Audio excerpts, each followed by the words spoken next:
vamos a tratar el tema sistema de análisis de peligros y de puntos críticos de control.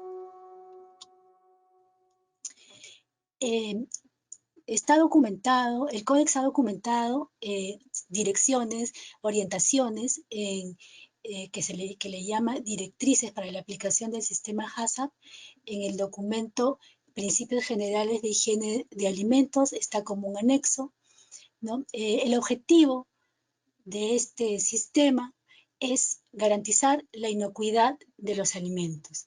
Y aquí tenemos un enfoque general del HACCP. Está basado en principios científicos y lo que se usa es como un instrumento para identificar peligros y evaluar dichos peligros y ahí establecer medidas de control. Las medidas de control con carácter preventivo. Quiere decir que a lo largo de las fases de mi operación, yo enfatizaré desde la recepción, proceso propiamente dicho y distribución, las disposiciones de higiene o medidas de control, antes las priorizaré en lugar del ensayo e inspección del producto terminado. Por eso es el enfoque preventivo. Hay que apuntar aquí también que Codex menciona que hay que aplicar estas directrices de modo muy flexible y se necesita el compromiso de la empresa y capacitación específica en el tema. ¿Okay? Los principios del sistema HACCP son 7. El primero, compilar una lista de posibles peligros relacionados con cada fase. La realización de un análisis de peligros y el examen de las medidas para controlar dichos peligros. El principio 2 es la determinación de los puntos críticos de control, o PCCs. El 3 es el establecimiento de los límites críticos para cada PCC. El 4, el establecimiento de un sistema de vigilancia relacionado al PCC o PCCs del proceso. El 5, el establecimiento de medidas correctivas relacionadas, obviamente, al PCC. El 6 es el establecimiento de procedimientos de comprobación. Y el último es establecer un sistema de documentación y registro. Vamos a tratar cada uno. Antes de aplicar el primer principio, es importante tener en cuenta pasos previos. Yo le diría son vitales para una buena aplicación de los principios HACCP. Son 5 pasos previos. El primero es formar un equipo HACCP. Codex promueve un equipo multidisciplinario. Quiere decir con representantes de las diferentes áreas relacionadas al producto. Llámese calidad, producción, almacén y distribución, mantenimiento y recursos humanos, y un representante de la alta dirección. Es sumamente importante que la alta dirección esté comprometida y entienda el sistema. Este equipo HACCP tiene que tener competencia técnica en el producto y necesita recibir capacitación especializada. Podría ser que uno de los miembros sea el que dirija la aplicación de los 7 principios, que tenga la capacitación más especializada. Sin embargo, todos deben conocer el objetivo de cada principio. ¿Ok? En el segundo paso previo es describir el producto. Y la descripción tiene que ver con el perfil de inocuidad. Aquí tenemos que pensar que nos puede servir de base las especificaciones técnicas que hemos preparado para los productos, ¿no? Y tenemos que pensar también que hay grupos de productos, podemos estar trabajando con un solo producto o con grupos de productos. Entonces, podemos realizar la descripción del producto agrupando familias de productos. Llámese yogures frutados, yogures saborizados, jugos de corta duración, jugos de frutas pasteurizados, galletas saladas, galletas dulces con relleno, galletas dulces sin relleno. Es importante organizar a los productos para poder tener una ficha de descripción lo más específica posible. ¿Okay? Dentro de la misma ficha de descripción tenemos que tocar los siguientes aspectos. El primero es una definición básica del grupo de productos. El segundo es el listado de los ingredientes de los productos. Harina integral de trigo, azúcar rubia, conservador. No podemos poner solo conservador, por ejemplo. Tenemos que poner, por poner un ejemplo, benzoato de sodio, sorbato de potasio. Entonces tenemos que llegar a ser específicos en este punto. Lo siguiente es declarar en esta ficha algunas de las características que tengan que ver con inocuidad. Por ejemplo, pH, actividad del agua. Además, la siguiente parte de esta ficha implica nombrar los tratamientos antibacterianos, ya sea, por ejemplo, tratamientos térmicos, control por acidificación, desecación, ahumado. Entonces necesitamos colocar textualmente. Lo siguiente, estableceremos las condiciones de almacenamiento, las condiciones de distribución, transporte en vehículo refrigerado máximo 5 grados centígrados.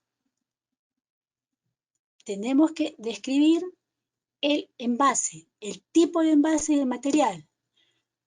Botella PET con tapa rosca, bolsa de polietileno trilaminado y además incluir si hay un sistema de envasado en atmósfera controlada. Tenemos que poner en este formato el tiempo de vida útil del producto. Además, en el punto 3, ya entrando al punto 3, determinar el uso previsto del alimento. Este ítem puede estar incluido dentro de la ficha de descripción del producto o del grupo de productos. Aquí enfocamos primero, el producto está hecho para consumirse en forma directa o para consumirse con una preparación previa. Y además, el público objetivo y si hay una población vulnerable, pues también se nombra.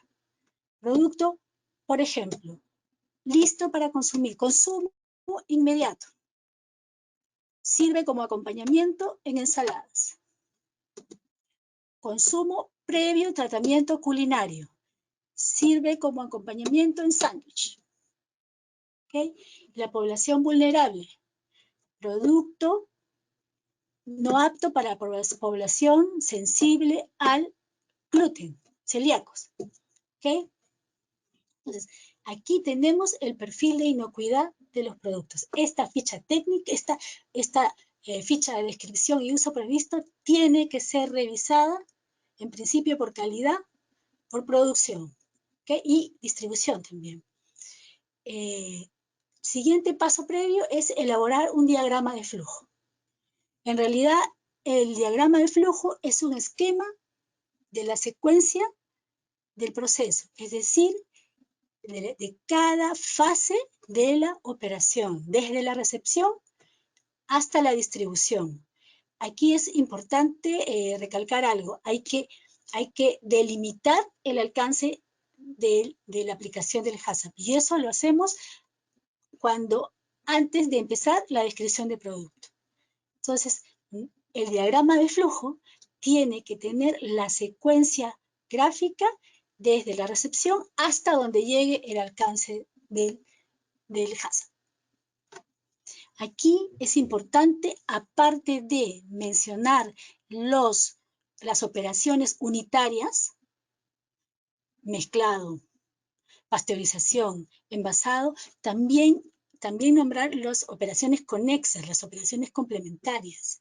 Si es que hubiera un lavado y desinfección de envases, pues tiene que estar graficado ahí. Si alguno de los ingredientes pasa por una selección previa, también tendrá que estar identificado. Si hay almacenamientos temporales, también tienen que estar mapeados. En realidad, el diagrama de flujo tendría que ser una secuencia muy detallada del proceso. Otra consideración en estos diagramas de flujo son los parámetros del proceso y del producto que tengan que ver con inocuidad. Concentración de soluciones de desinfección, temperaturas y tiempos de tratamientos térmicos, dimensión, por ejemplo, de patrones para el detector de metales, tiempos de almacenamiento, temperaturas de almacenamiento o de almacenamientos temporales, ¿ok? El diagrama de flujo tiene que pasar por un quinto paso previo, que es la confirmación in situ. El objetivo de esta confirmación in situ es mapear, es confirmar que hemos mapeado toda la operación. Y tiene que ser llevada a cabo por personal que conozca la operación. No solamente por control de calidad o por aseguramiento de calidad. Aquí necesita participar el equipo HACCP en las fases con las que se relaciona. También es importante mencionar que si se puede hacer esta verificación in situ en diferentes turnos de trabajo, no solamente en el primer turno, en el tercer turno. Entonces, sería importante, ¿por qué? Porque ahí se pueden identificar variaciones o prácticas que hace un turno que no hace el otro y que pueden interferir o influenciar en los peligros que se relacionan a este proceso. La verificación in situ sí tienen que quedar una evidencia. Estos son los 5 pasos previos. Es importante entonces, sin haber completado estos pasos, no podemos entrar al primer principio HACCP. ¿Okay? Vámonos entonces al primer principio. Este principio, comúnmente llamado análisis de peligros, consta de 3 partes, según lo plantea la directriz del Códex. Primero, una compilación de una lista de posibles peligros. Entiéndase por peligros la presencia de un agente en el alimento que puede causar un efecto adverso a la salud. Y están agrupados en peligros físicos, químicos y biológicos. La siguiente etapa es el análisis de peligros, que en realidad es una evaluación de riesgos. Hay que hacer una evaluación cualitativa y cuantitativa de los peligros.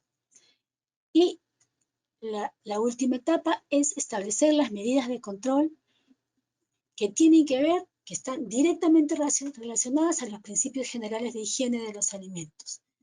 Aquí es muy importante precisar algo. La directriz del Códex plantea que es un requisito para la aplicación de este sistema la implementación, demostrar la implementación y efectividad de los principios generales de higiene. Son la base para un HACCP efectivo. ¿Ok?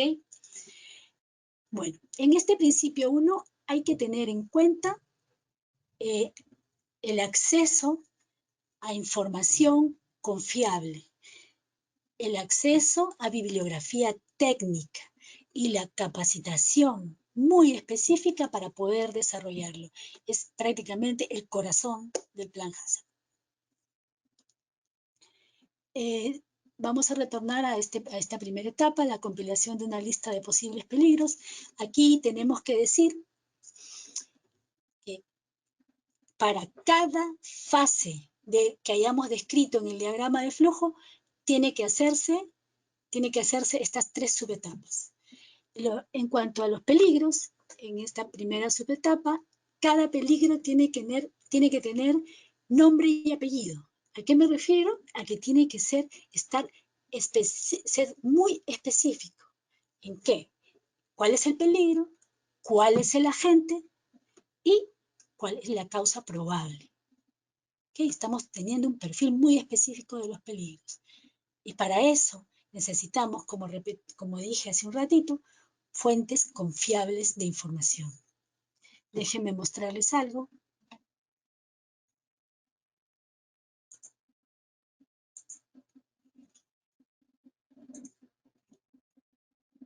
Las listas que a continuación les voy a mostrar son producto de un curso FAO para la implementación del sistema HACCP.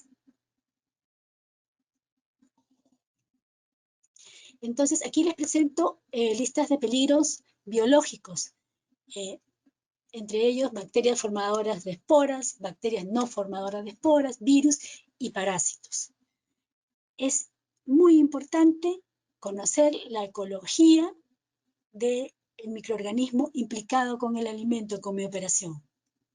Necesito saber cuáles son las condiciones de crecimiento, pH, temperatura, actividad de agua y cuál de estas se puede relacionar para un control del peligro.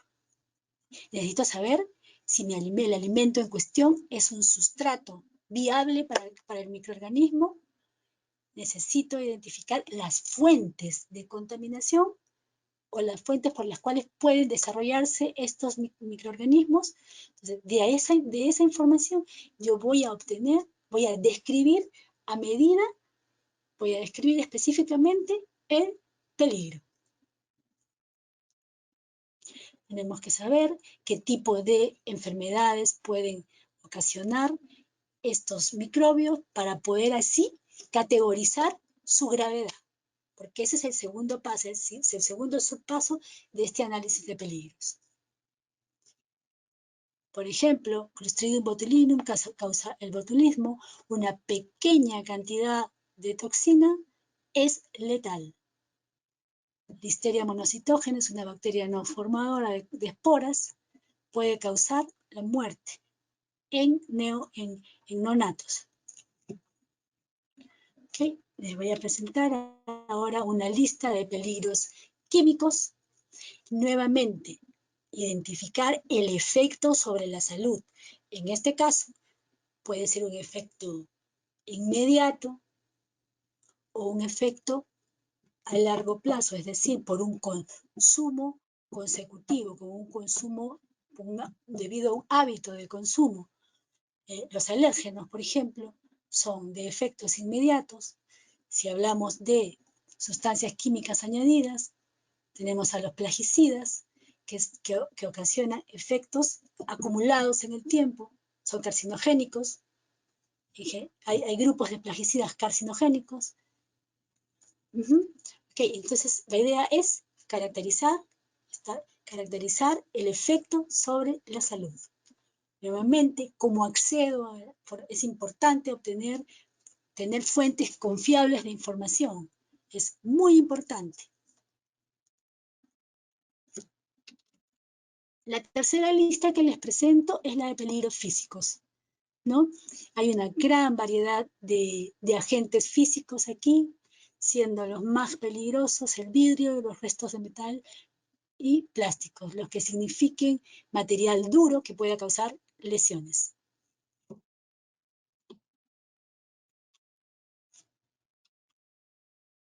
¿No?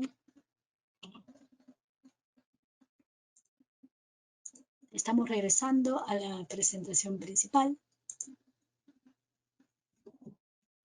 Vámonos ahora a esta subetapa, el análisis de peligros, que es una evaluación cualitativa o cuantitativa. El Códex Alimentarius aquí nuevamente establece que hay que tener flexibilidad para analizar el análisis de los peligros. FAO plantea un modelo para evaluación de riesgos cualitativo simple. En realidad hay más de un modelo para realizar una evaluación de riesgos. Hay modelos simples, cualitativos y cuantitativos. Otros modelos que podemos nombrar son el gráfico del cuadrante, el número de prioridad de riesgo, la nomografía y el análisis modal de fallas y efectos. En realidad, se necesita una capacitación especializada para poder aplicar estos modelos. Pero lo que conllevan en general son dos aspectos: la gravedad de los efectos nocivos para la salud y la probabilidad de que surja el peligro en mi operación. ¿Okay? Si hablamos de la gravedad, nos tenemos que referir a información confiable, información bibliográfica especializada. Y si hablamos de la probabilidad que surja el peligro, aquí hay dos subaspectos. Necesitamos información de nuestra operación, de nuestra planta. Y aquí necesito decirles, puedo linkear el tema de los registros, el tema de la documentación de la que hablábamos ayer en Principios Generales de Higiene. Yo podré, cuanto mejor información tenga, mejor calidad de registro tenga, puedo aportar datos para decidir si un peligro es de probabilidad de ocurrencia alto o bajo. Si yo tengo un mapeo de las reclamaciones de los clientes, puedo saber cuál es la tendencia en no conformidades de mi producto. Si yo tengo registros relacionados a los resultados de análisis microbiológicos del producto y del monitoreo de superficies de contacto, entonces tengo información que aportar para decidir si un peligro microbiológico es de alta probabilidad o no. No tengo historial de contaminación. Ok, podría decir que el peligro es de baja probabilidad de ocurrencia. Pero cuando yo analizo un peligro del cual no tengo información en mi planta, nunca ocurrió en mi planta una reclamación por restos de metal. Nunca. ¿A qué me refiero con nunca? Hay que acotar el tiempo, ¿no? No puedo decir que nunca es un mes. No puedo decir que nunca es 6 meses. Si yo voy a usar datos de planta, tengo que usar alrededor de 3 años. Es lo que se recomienda, lo que especialistas recomiendan. 3 años, 5, 3 años es una buena data. Sin embargo, no tengo data respecto a peligros relacionados a restos de metal, pero tengo que recurrir a información en mi sector. ¿Cómo la encuentro? A través de las entidades gubernamentales.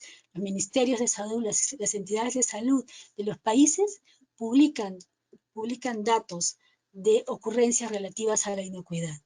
Si para el peligro específico no tengo datos a nivel nacional, pues el Códex, puedo ir a FDA, puedo ir a Unión Europea, porque ellos tienen un sitio web donde publican las ocurrencias relativas a inocuidad en el mundo. Incluso FDA es muy descriptivo en cuanto a los casos de retiro de producto del mercado.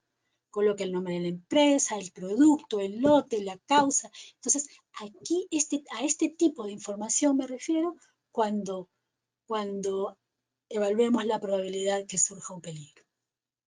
Voy a presentarles un modelo cualitativo simple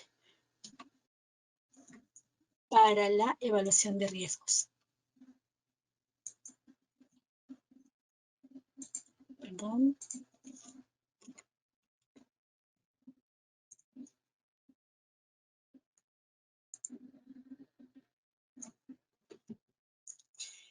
Este modelo cualitativo tiene descriptores para la gravedad y para la probabilidad de ocurrencia en diferentes escalas. Si hablamos de la gravedad, tenemos desde gravedad fatal o crítica. Aquí el efecto sobre la salud es la muerte o un efecto irreversible. Si hablamos de moderada, es, por ejemplo, una enfermedad o lesión significativa que no tiene efectos a largo plazo. Y así cada descriptor en este aspecto. Los descriptores de probabilidad, también hay diversas escalas, de la mínima hasta la más probable, muy probable o casi seguro. sucederá, sucede a menudo, diariamente incluso. Hay 3 tipos de descriptores acá que se pueden usar. En general, en los 2 cuadros hay diversos tipos de descripción para cada descriptor que pueden usarse de acuerdo a cada realidad. Entonces, aquí muy probable, casi seguro, hasta improbable, bajo, remoto, muy poco probable. Probablemente nunca suceda, casi nunca sucede, pero no puede descartarse. ¿Ok? Cada peligro identificado, razonablemente identificado, que lógicamente podría, que sea razonable que ocurra, potencial que ocurra, entonces debe pasar por el tamiz de evaluación de la gravedad y evaluación de la probabilidad.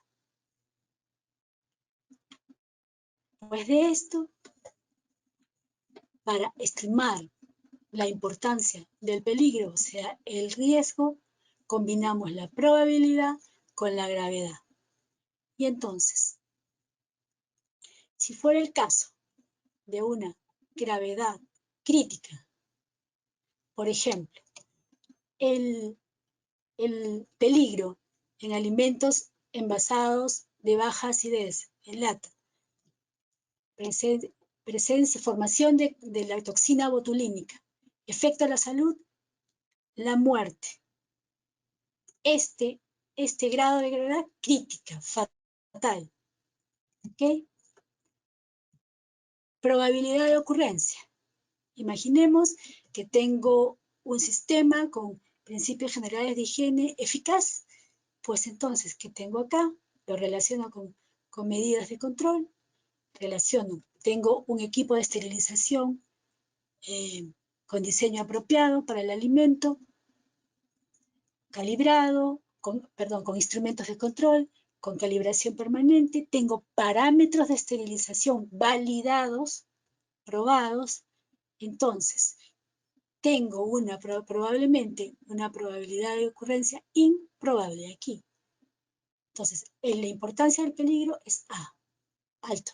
Aun cuando es improbable que ocurra, la gravedad del efecto, que es fatal, me lleva a nominarlo como riesgo alto. Vamos por otro lado. Otro ejemplo, detector de metales, operación de envasado, detector de metales. No ocurrió en mi planta, no ocurrió temas con eso, pero sí hay indicios en la industria que ocurre. ¿Ok?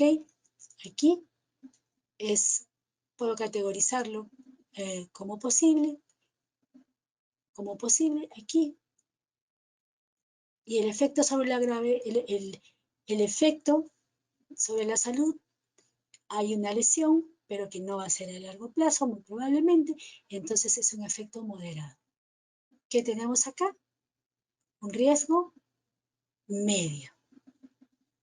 ¿Okay? Cada peligro de cada etapa de la operación tendría que ser categorizado así, para encontrar el riesgo. Entonces, es importante acá mencionar que yo no puedo manejar el efecto sobre la salud. Eso va a estar ahí. Sin embargo, la probabilidad de que ocurra, sí puedo manejarla. ¿Por qué? A través de las medidas de higiene, que son medidas de control, ¿no? Y puedo hacer que la probabilidad sea baja. Entonces, la idea es hacer que todas las probabilidades sean lo más bajas posible y así tener sistemas de control eficaz. Entonces, ¿qué pasa aquí? ¿A qué resultados me lleva esta evaluación del riesgo? A decidir qué peligros son importantes realmente para la inocuidad, qué peligros son significativos. Y yo podría, en este caso, tomar como peligros significativos aquellos que hayan salido con categoría A, o sea, de los bloques naranja, y de hecho, los bloques en color rojo, que son que se califican como de riesgo extremo, pero si quisiera asegurar tener un mayor nivel de inocuidad, podría yo llegar a mencionar como importantes o significativos los peligros que salen como riesgo medio, o sea, los bloques amarillos. Este es el resultado de la evaluación del riesgo. Con el listado de peligros que yo voy a categorizar como medio, alto o extremo, pasaré al segundo principio HACCP. Vamos a regresar a la diapositiva principal.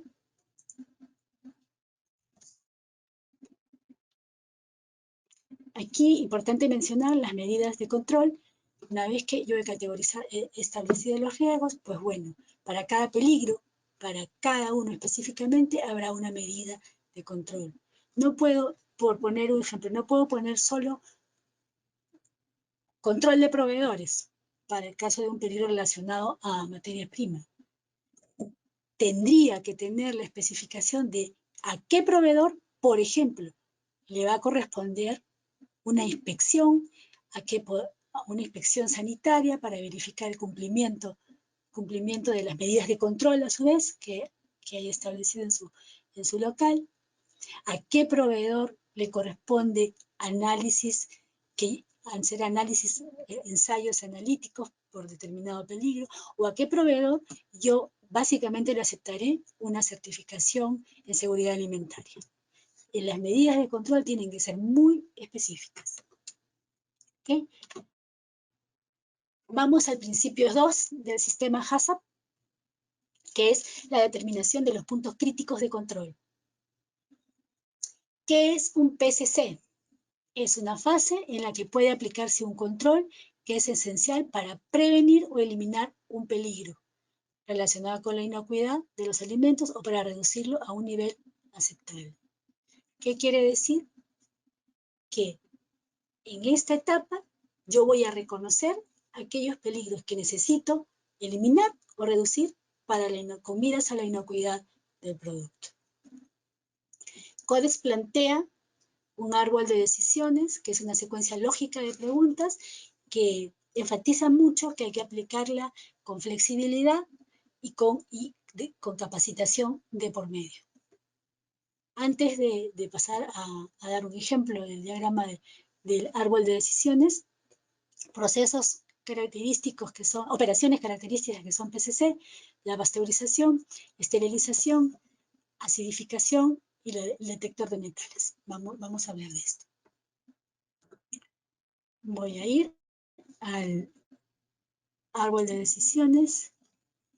Lo que les estoy presentando en este momento es la secuencia lógica que plantea el Codex, ¿no? Tiene 4 preguntas en secuencia. La primera pregunta, ¿existen medidas preventivas de control? La pregunta 2, ¿ha sido la fase específicamente concebida para eliminar o reducir el peligro a un nivel aceptable? La pregunta 3, ¿podría producirse una contaminación con peligros identificados superior a niveles aceptables? ¿Podría esto, se refiere a los peligros, aumentar a niveles inaceptables? La 4, ¿se eliminarán los peligros identificados o se reducirá su posible presencia a un nivel aceptable en una fase posterior? Vamos con un ejemplo. Pasteurización de jugos.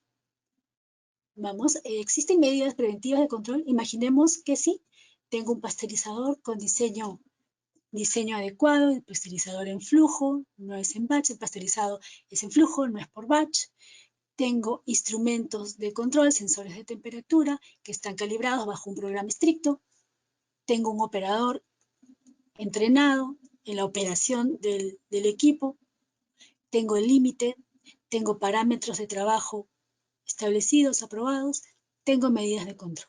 ¿Ha sido la fase específicamente, pregunta 2, ¿no? ¿Ha sido la fase específicamente concebida para eliminar o reducir a un nivel aceptable la posible presencia de peligro? Sí. La pasteurización está concebida para tal. Paramos y es un PCC, punto crítico de control. Vamos con otro ejemplo. Elaboración de embutidos curados, productos cárnicos curados embutidos. La operación de almacenamiento, la suboperación de almacenamiento temporal antes del envasado. Después del envasado está la cocción. ¿Ok? Peligro. Desarrollo o proliferación de bacteria patógena. Salmonella. Vamos. ¿Existen medidas preventivas de control en la sala? ¿Ok? Puede que haya una sala con condiciones de temperatura, controladas de temperatura. Sí.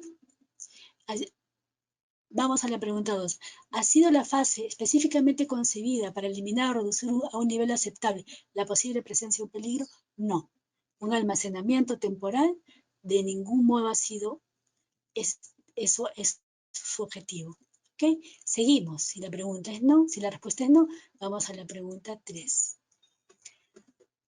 ¿Podría producirse una contaminación con peligros identificados?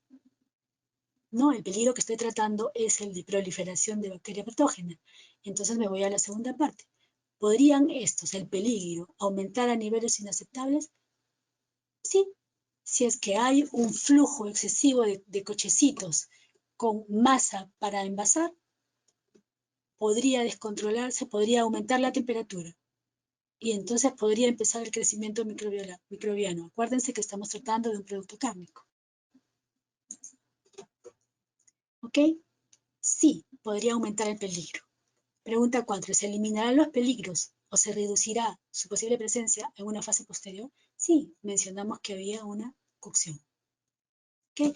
Más o menos esta es la idea de entender cada pregunta y aplicarla en forma flexible, pero sobre todo razonable, con criterio. Y para esto se necesita conocimiento del proceso y conocimiento especializado en este caso, en los peligros microbiológicos. ¿Ok? Vamos a regresar a la diapositiva principal. Entonces, una vez identificados los PCC, vamos al siguiente principio, que es el establecimiento de límites críticos para cada PCC. ¿Qué es un límite crítico? Es un criterio que diferencia la aceptabilidad o inaceptabilidad del proceso en una determinada fase o etapa. Perdón, tengo que poner como diapositiva. Ok, ahora sí. Para cada PCC se deberá establecer límites críticos. Estos tienen que ser mensurables, me refiero a medibles. Son ejemplos las mediciones de temperatura, tiempo, temperatura y tiempo de tratamientos térmicos, actividad del agua, nivel de humedad, pH, dimensiones, y me refiero al detector de metales, y deberán validarse. Esto es vital. Yo no debería implementar los límites críticos si es que antes no los he validado. Y la validación es un estudio, es un pequeño estudio interno, técnico, que deberá realizar el equipo HACCP. Y si es posible, con ayuda de expertos. Vamos a poner un ejemplo. Se trata de la operación de desinfección de verduras, lechugas, por decir. El peligro es supervivencia de bacteria patógena E. coli. Y yo quiero validar el límite crítico. Para establecer el límite crítico, he tomado en cuenta la recomendación del fabricante del desinfectante, ¿no? Estoy usando ácido peracético de 50 a 100 partes por millón y necesito validar el límite crítico. Entonces, la idea es acá, dijimos un pequeño estudio. En este estudio yo tengo que tener clarísimo cuál es el objetivo. Comprobar que el límite es efectivo, en este caso, para eliminar, para impedir el crecimiento de la bacteria patógena, la bacteria E. coli. ¿Okay? Reducir la cantidad de bacteria presente. ¿Okay? Debo establecer las condiciones en que se lleva a cabo la operación. ¿Okay? Desinfectante usado, ácido peracético. Concentración de 50 a 100.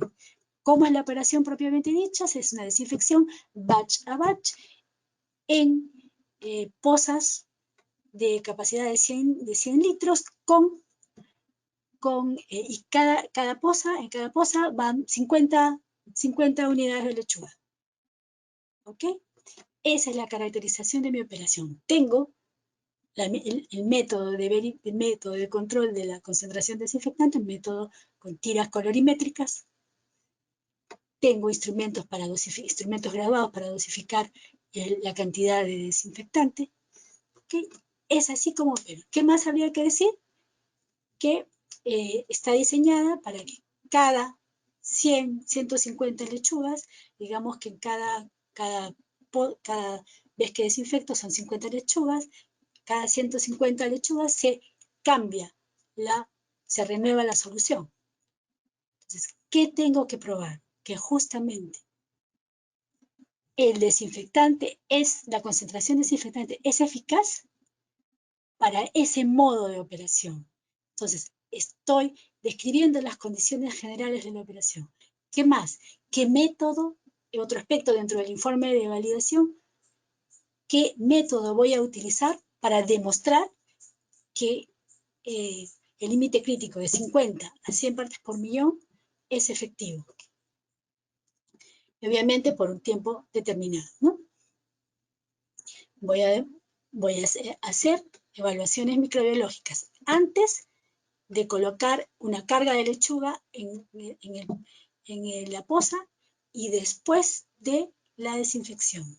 Podré empezar con la primera carga, tomo muestras y analizo antes y después de la desinfección, y así muestras en cada una de las 3 cargas. Hemos dicho que cada 150 lechugas se renueva la solución.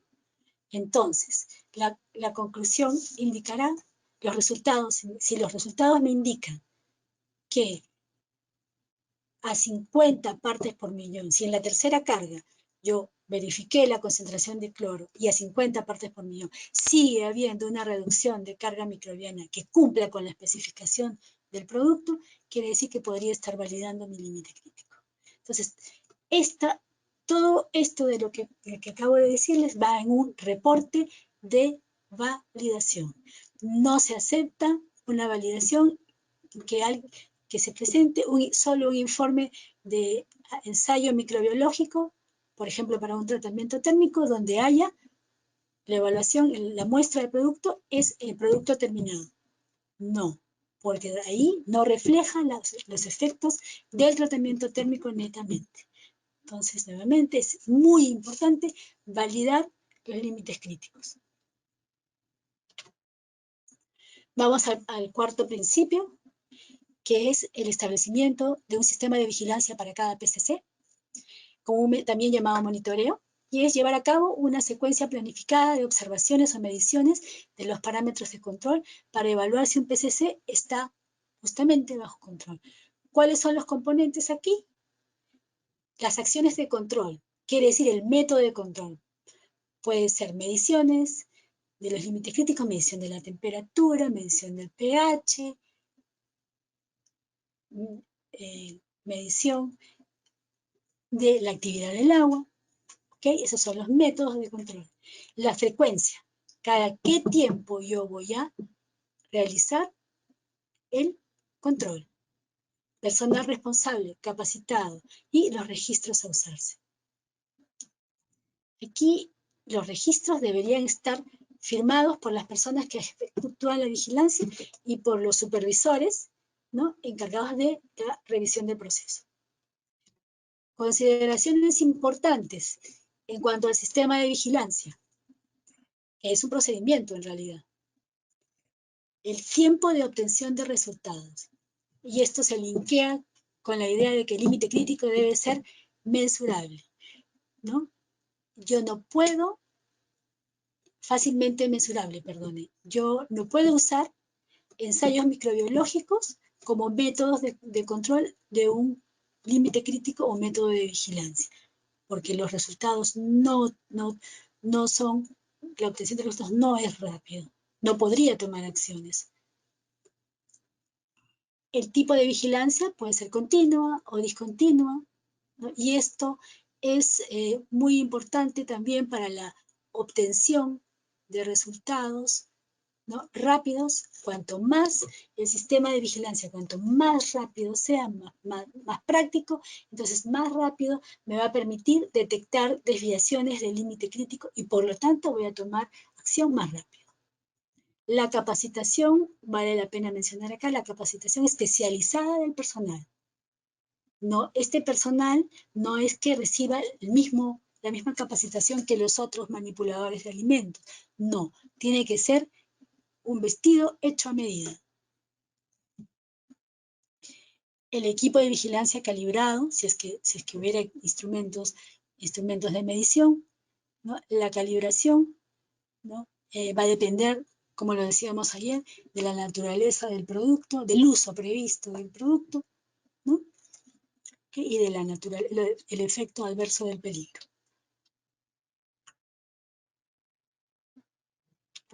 Disculpen, antes de pasar a la siguiente diapositiva, debería indicarles que el estudio de validación también me sirve para poder determinar la frecuencia de vigilancia. ¿Okay? Vamos al quinto principio, que es el establecimiento de las medidas correctivas, que esta es la definición: acción que hay que adoptar cuando los resultados de la vigilancia en los PCC indican pérdida de control del proceso. Entonces, ¿cuál es el procedimiento de acción correctiva? En general hay una identificación de la desviación, o sea, cuando el límite crítico no se ha cumplido, y aquí ayudan los métodos de control. Cuanto más rápido sea el método de control, más rápido encuentro la desviación. Hay que parar el proceso para que no se continúe produciendo productos con amenaza de inocuidad. Hay que separar el producto afectado, y aquí me ayuda la trazabilidad. Si yo tengo un sistema eficaz de trazabilidad, podría rápidamente separar el producto, el tramo de producto que se ha trabajado, sobre todo para los procesos en línea, ¿no? Y hay que separar el tramo de producto desde la anterior vigilancia. El procedimiento implica la evaluación del producto para determinar si es aceptable o no. Y muchas veces podría incluir aquí evaluación microbiológica para determinar si el producto está cumpliendo con especificación. Y obviamente el registro de los datos. Ahora, para evitar la recurrencia, hay que hacer una investigación de la causa de la pérdida de control. Hay que tomar una medida para prevenir la recurrencia. Y hay que verificar la medida correctora adoptada. Esto se parece al sistema ISO, que es el procedimiento de acciones correctivas. ¿Okay?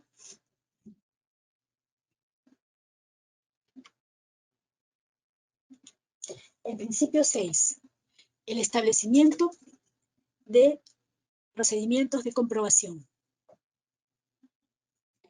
Verificar, que linkea con el término verificar. Entonces, este procedimiento involucra más de un aspecto. Involucra ensayos, evaluaciones para constatar que el HACCP se está cumpliendo. Hay que determinar las frecuencias de comprobaciones. La comprobación debe ser realizada por una persona distinta a la encargada de la vigilancia y las medidas correctivas. ¿Okay? Hay los aspectos de este principio 6, comprobación, van desde la confirmación que los límites, los PCC siguen estando controlados, quiere decir que los límites críticos están cumpliéndose, y esto generalmente lo lleva a cabo aseguramiento de calidad, el monitoreo de los PCC, la vigilancia del PCC la lleva a cabo producción, en general esa es la tendencia, pero aquí tenemos una tercera calidad, una persona distinta al proceso propiamente dicho, ¿no? Examen de desviaciones y sistemas de eliminación de los productos. Esto va a verificar la eficacia de las acciones correctivas. ¿Okay? Y la tercer aspecto dentro de la comprobación es el examen del sistema y del plan HACCP y de los registros. Aquí interviene las auditorías, por ejemplo, internas, que también tienen que ser hechas por una persona distinta a la del proceso. Se puede contar con especialistas externos aquí. La revisión del plan HACCP, que no es igual a la auditoría, la revisión del plan HACCP la lleva a cabo el equipo HACCP. En la auditoría no es recomendable que la lleve el mismo equipo HACCP, ¿no? Salvo que sea una auditoría cruzada, pero tiene que haber mucha capacitación al respecto. Nita, discúlpame, tenemos 7 minutos. Hola. Ya, vale, ya termino con esta última diapositiva. Gracias.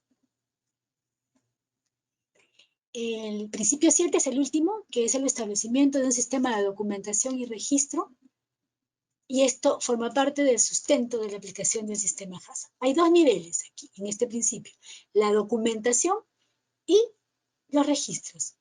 ¿Qué deberíamos tener como documentación?